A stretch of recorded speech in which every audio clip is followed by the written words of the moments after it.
Alleluia. Om Mani Padme. Om. Allah.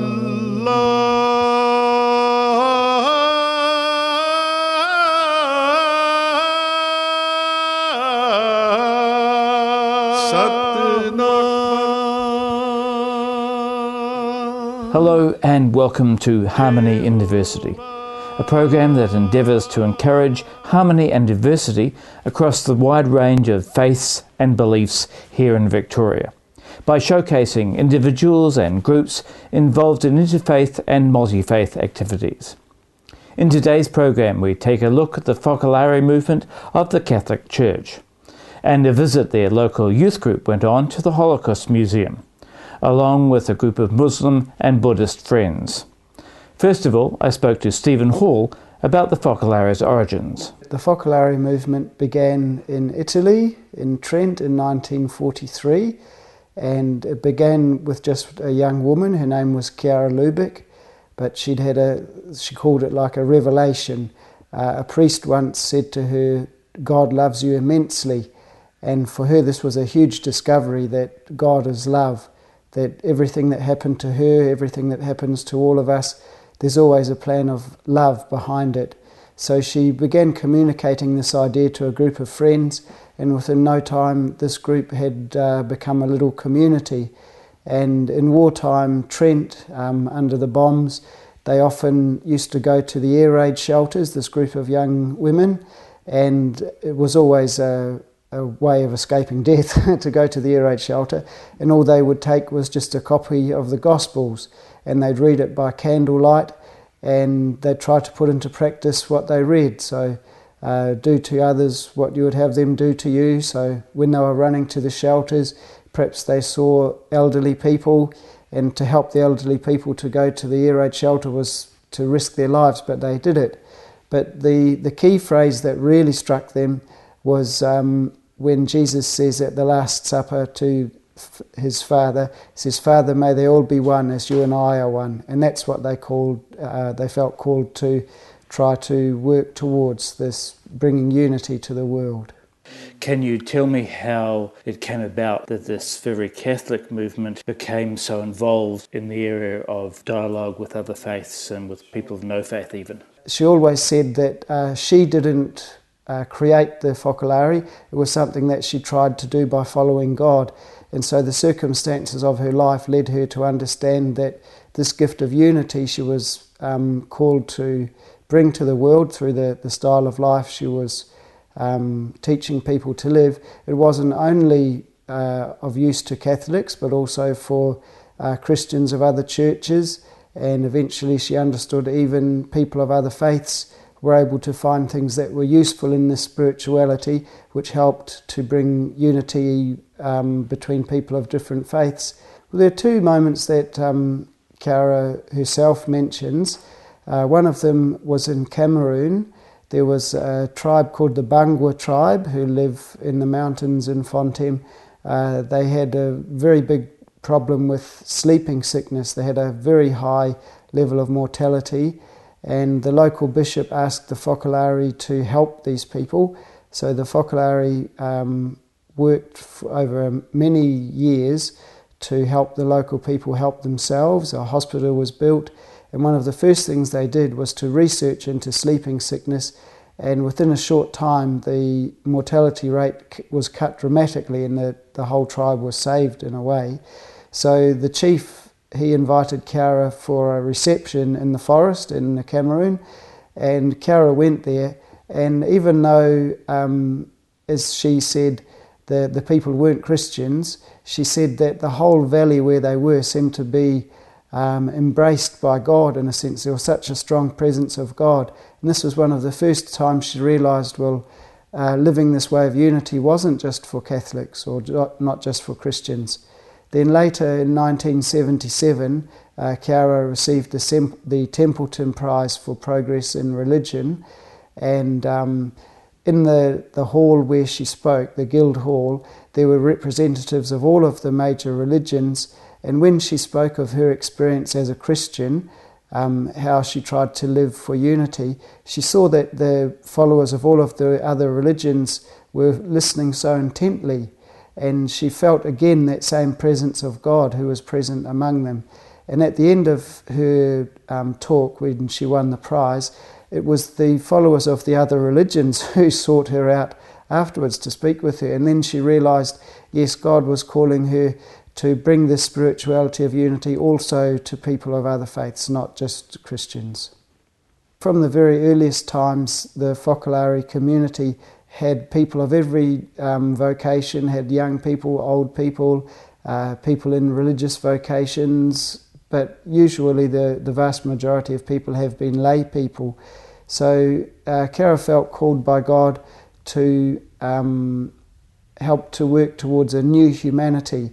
And to have a new humanity, you needed new people. And these new people could be formed in different ways according to their vocation or according to how they felt called. So within the Focolare, there are many different ways people can be involved. There are groups for children, right from toddlers upwards, up to youth groups. There are different callings for adults. Myself, I'm a consecrated lay person. We have also married people who come to be part of our community. They're still married people, they still live in their families, but they also come to share in our community life. We have people who feel called to holiness in the workplace and to bring unity into the workplace.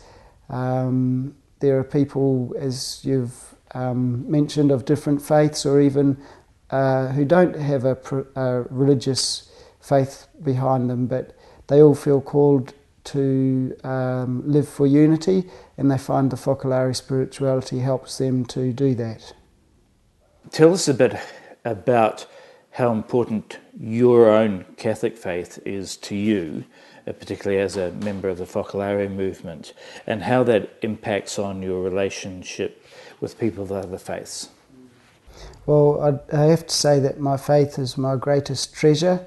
As a young person, I discovered that for me, Jesus answered all of the questions I had, about life and the mystery of suffering, all of these things. I found the answer in him. With the Focolare, I found a way that I could live this to bring unity.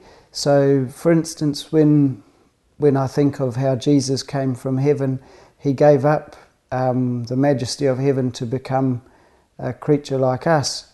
And that emptying, that gives me a great model. So if I'm listening to someone from another faith tradition and they're sharing with me about their faith, I'll try to be very empty of myself and listen really fully to understand what they want to tell me.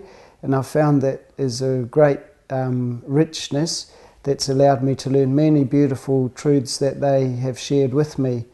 Then for me, Jesus on the cross, when he cries out, my God, why have you forsaken me?" I see that as the great icon of who God is, because if we believe God is love and God is the Trinity, inside the Trinity it must be an emptiness of love for three to be one.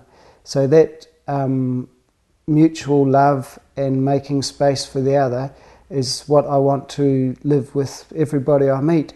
So with people from another faith background, loving but also welcoming what they want to offer to me is my way of living the Trinity on the earth.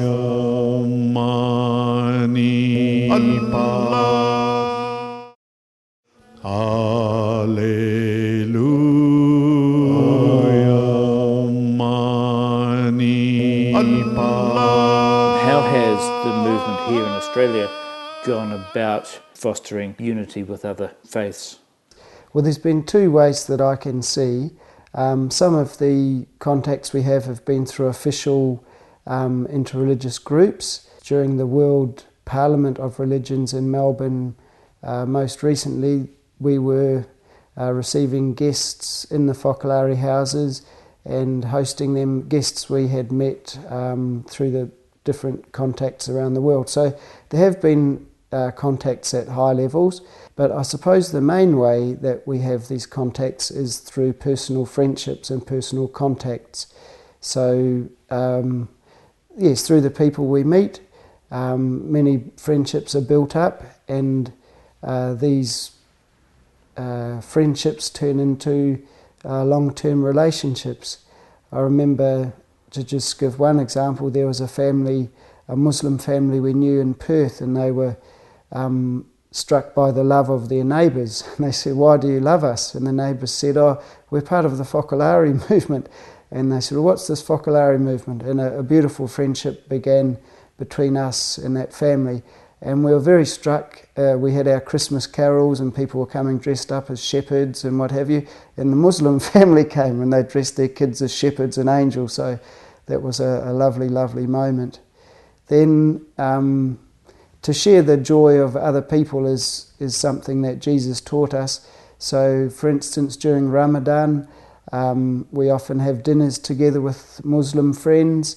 We might even fast with them to pray to God for peace, and then break the fast together. These have been beautiful moments. Recently, we've had the joy of meeting the Kadampa Buddhist group, and that meeting began just over a dinner with some friends. And one of the members of the Kadampa Buddhist group, he said that he was studying in Sri Lanka, and he was very struck by some of the Catholic nuns that he saw there, and he said he wanted to do something for them. So we said, "Well, we've got a big kitchen, we could help you cook scones." So we cooked 500 scones with him and his friends, and we sold them, and it was beautiful. When he stood up at the Mass, he said, "Look, I'm not a Catholic, but I'd like to help raise some money for some nuns that I met in Sri Lanka." And so we raised a good amount of money through that. So just through meeting people, friendships are formed, and from those we move forward. More recently, we continued together, also inviting some Muslim friends of ours, and we had a visit to the Holocaust Centre in Elstonwick, and that was another beautiful moment, and friendships formed there are also continuing. And we hope with the Kadampa friends to have a concert in our backyard during Harmony Week next year. Tell us a bit more about the visit to the Holocaust Museum. How did the idea come about? Well, the suffering of the Jewish people is quite a unique suffering, we would have to say. And there's a lot to learn from how they lived that moment of suffering. And if we can be aware of that, we can be part of the solution to make sure that never happens again. So we felt drawn to be able to share in that suffering they had, to learn ourselves how to live for peace, live for unity. So ourselves, the Kadampa youth, and two Muslim friends from the Islamic Research and Educational Academy, we went to this Holocaust Centre. It was a very profound moment of encounter, and I believe that it will be the start of a friendship that continues also with members of the Jewish community as well. There was a gentleman, Henry, who showed you around at the museum. I was personally very struck by his story. How did Henry's story impact on you and on the other members of the group? Well, obviously we lived an experience of pain, because the memories which Henry Korn shared with us were certainly not memories that were easy for him to share, and it cost him a lot. And then also for ourselves to hear so many true and difficult things also cost us. But I felt it was a moment of healing for both sides, and at the end we had such a great joy that for me as a Christian it was an experience of death and resurrection, that we had shared this suffering together, but arrived at a way of seeing each other as brothers. That was the experience, brothers and sisters, that was the experience we made. And the fact that we were from different religious backgrounds made it more poignant. It was a very profound and beautiful day. Why did you do?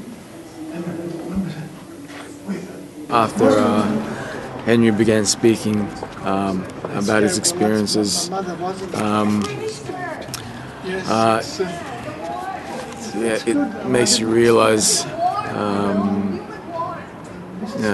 the history behind the Holocaust and the suffering that he went through. And even just going through, walking around the museum was you didn't actually feel until you actually went in there and saw the images and learned about the suffering where it's can't explain it. You just really you feel it as soon as you walk around, and you learn a lot about the history of the Holocaust and the suffering that the Jewish people went through. I think knowledge of other faiths is important because we all live together, and there's a lot of different religions, ethnic backgrounds, traditions, and cultures in the world and in society. And I think just understanding them, understanding other faiths is important, just so we can live together in harmony.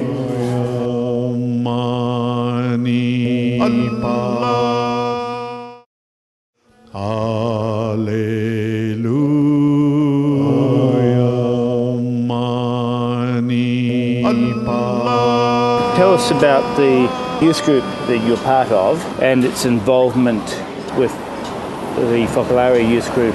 The Kadamba Youth Group originated about 2 years ago now. It's actually the first time in the Kadamba tradition that we have ever had the first youth group in the world. So it is quite an achievement for us. And in terms of the activities that we try to conduct, for example, is holding local community events that could try and involve the youth members, not just limited to Kadamba tradition or to Buddhism, but we try to engage people from all sorts of different faiths, and that is what our core beliefs are, to incorporate everybody, and so that we can make a better local community. And early this year in April, we held a badminton quake appeal that was very successful, in that we were able to fundraise over $1,000 to contribute to the Japanese earthquake and tsunami appeal. And after that, we have had other events where our members have gathered together in terms of our social activities and reflection events, where we talk about why we believe Buddhism is so core to our lives, and we'd like to share this with with other groups such as the Focolare. So today we just attended the Jewish Holocaust Museum in Elsternwick. There was a surviving victim who explained to us all about his experiences from the past, his memories, and the trauma, the devastation that has happened, but also the main message that he portrayed to us, that he wanted us to take back home, was the key fact of communication. Because where there are people, there are always going to be conflicts and problems, but the most important thing is conflict resolution, is how we communicate with each other so that we can solve the problems and issues that we may have. Through communication, we will be able to make a better world. Deserving to go to paradise, or if you are not. It's always pleasantly surprising to find groups of people who affirm that they belong to a certain faith, and they are faithful to that faith. They practice their faith. So a group of Catholic people with a number of Buddhists, which is in itself an odd mixture, and to young men, Muslims. Now, in the Muslim world, there is this propaganda that the Holocaust never happened. So very often we do get Muslim kids, even born here from Muslim families, who ask the question, why are we told it never happened? And that is a very difficult question to answer. And it's very difficult to explain that it did happen. I mean, you're talking to kids. The two Muslims who came with Focolare were already more mature. They were young men whom you could speak to, and explain. And they were willing to listen and willing to accept the fact that it did happen and that it shouldn't happen again.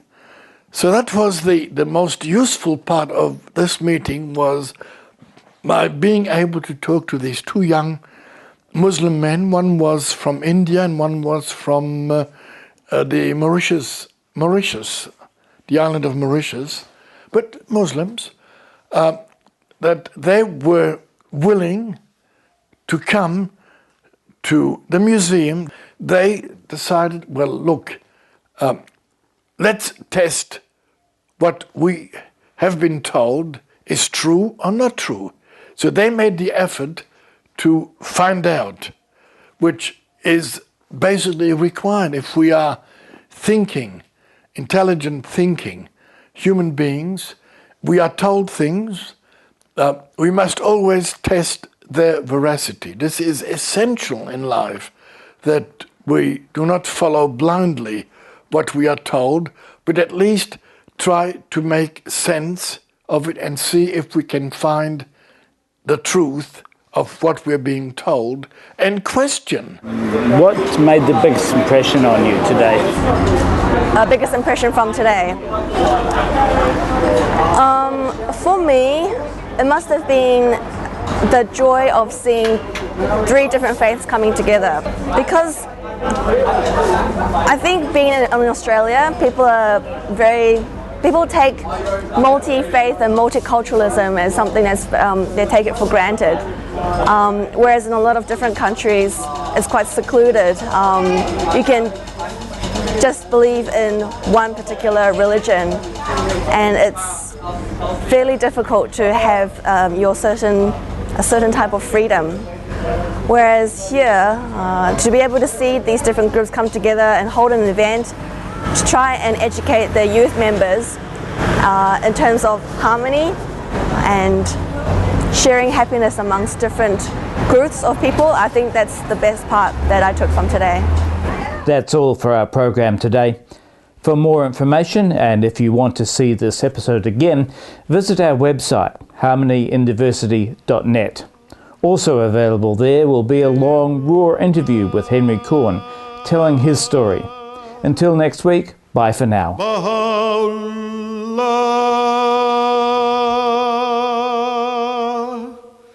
Shanti Om.